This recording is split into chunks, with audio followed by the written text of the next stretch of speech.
You see this guy right here?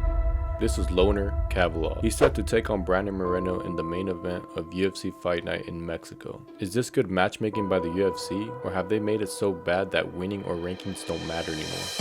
Where you at, George? My balls was hot. Oh, surprise, surprise, motherfucker! The king is back! Has to be. Okay. Loner Kavalov was one of the hottest prospects in 2025. He earned his UFC contract in the Contender Series, securing a finish in the first round that impressed the boss and had the entire fan base buzzing. He's racked up 9 wins, with 5 of those coming by way of knockout or submission, proving he's an exciting finisher. Now he's coming in short notice, replacing Asuo Mabayev to take on Brandon Moreno. And you would think this is solid matchmaking by the UFC. The up-and-coming young prospect versus one of the most respected, battle-tested veterans in the flyweight division. A banger fight, a stylistic clash, a crowd pleaser, except one thing. Loner just got knocked out by the 13th ranked flyweight, Charles Johnson. Loner Kavalov, the 15th ranked flyweight, is being rewarded a main event slot with the former champion Brandon Moreno after getting knocked out in his last fight. Damn.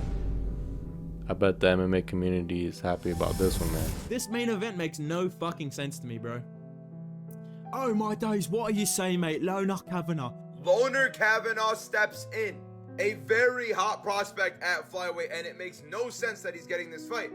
Now you can make the argument that it was short notice and he was the only one available at the time, but when you take it that route, they could have asked plenty of other fighters more deserving than Kavalov. One of them being Bruno Silva, a flyweight fighter that's ranked higher than Kavalov and is coming off a submission win in his last fight. Or Alex Perez, who just knocked out Charles Johnson and has been in the rankings for a long time. And it's not just this matchup. There's plenty of more examples like this, and it's becoming more of a pattern. Take MVP for example. He's returning in March and moving down to welterweight.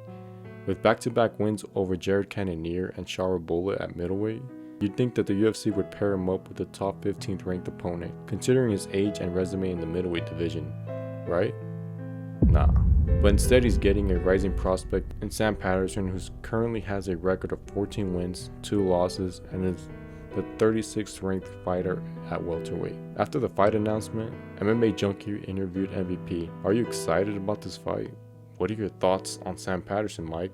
Let us know. With regards to the fight, not one that I expected. It's a bunch of and it seems like the promotion is happy with just building names off these veterans instead of giving them the right matchups. This leads to the next question. Who's responsible for this? The UFC matchmaking is officially held by Sean Shelby, Milk Maynard, and Dana White. Or so we thought it was all along. Dana has testified in court that he hasn't been directly involved in day-to-day matchmaking decisions for years. And since Hunter Campbell was hired, Campbell, Shelby, and Mick Maynard were the ones handling contract negotiations and matchmaking. With Dana's attention divided between Power Slap and his new promotion, Zuffa Boxing, that shift is a key factor in why the UFC isn't getting the same care anymore. And with the promotion heading in that direction, we're starting to see the echoes of the old Pride days, where excitement took priority and rankings came in second. And what makes that shift so dangerous is because rankings aren't numbers,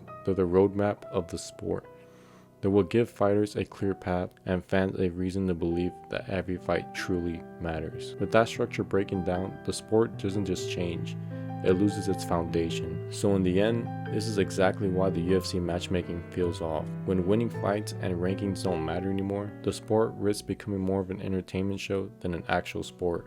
And if this happens, the UFC won't just lose its credibility, it'll lose what made it the pinnacle of MMA in the first place.